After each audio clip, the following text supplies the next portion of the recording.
Hi friends, இன்றைக்கி மதுரை தண்ணி சட்னி எப்படி பண்ணுறதுன்னு பார்க்கலாம். இது எவ்வளோ கூட்டமாக இருந்தாலும் சரி, இந்த ஒரு சட்னி வச்சு நிறையா தண்ணி ஊற்றிட்டு லைட்டாக கொதிக்க விட்டால் போதும்.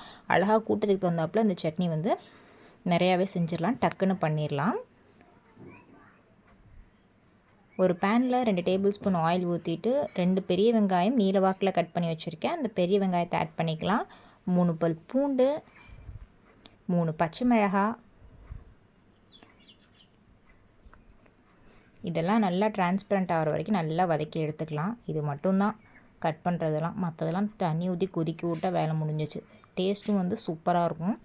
ஸோ கண்டிப்பாக ட்ரை பண்ணலாம். இன்றைக்கி நைட்டு டின்னருக்கு இந்த சட்னி செஞ்சு பாருங்கள், சூப்பராக இருக்கும். இந்த அளவுக்கு டிரான்ஸ்பரண்ட்டாக வதங்கினதுக்கப்புறம் ஆற விட்டுட்டு ஒரு மிக்ஸி ஜாரில் ட்ரான்ஸ்ஃபர் பண்ணிக்கலாம்.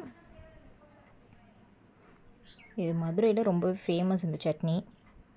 கொஞ்சமாக ஊற்றி சாப்பிட்டாலாம் பத்தாது, இட்லி தோசைக்கெலாம் நிறைய ஊற்றி சாப்பிட்டா தான் இது வந்து சூப்பராக இருக்கும். ஒரு கைப்பிடி வந்து நல்லா பொட்டுக்கல்ல நிறைய போட்டுக்கணும். தேவையான அளவு உப்பு, தண்ணி வந்து ஃபஸ்ட்டு லைட்டாக ஊற்றிட்டு நல்லா ஒரு ஃபைன் பேஸ்ட்டாக அரைச்சி எடுத்துக்கலாம். இந்த அளவுக்கு நல்ல ஒரு ஃபைன் பேஸ்ட்டாக அரைச்சி எடுத்துக்கிட்டு, இங்கே பாருங்கள், இந்த அளவுக்கு நல்லா ஃபைனாக அரைச்சிட்டு மறுபடியும் அதே பேனில் எண்ணெய் ஊற்றிட்டு கடுகு, உளுந்தம்பருப்பு, இந்த தாளிப்புக்கு வந்து கொஞ்சம் சின்ன வெங்காயம் வந்து அரிஞ்சு வச்சுக்கிட்டா தான் நல்லாயிருக்கும். ஸோ சின்ன வெங்காயம் வந்து 1 2 எடுத்து வச்சுக்கலாம் அரிஞ்சு. கருவேப்பிலை, சின்ன வெங்காயம் ஒரு கைப்பிடி, இது போட்டு அந்த சின்ன வெங்காயம் நல்லா வதங்குற அளவுக்கு நல்லா தாளித்து விட்டுருங்க.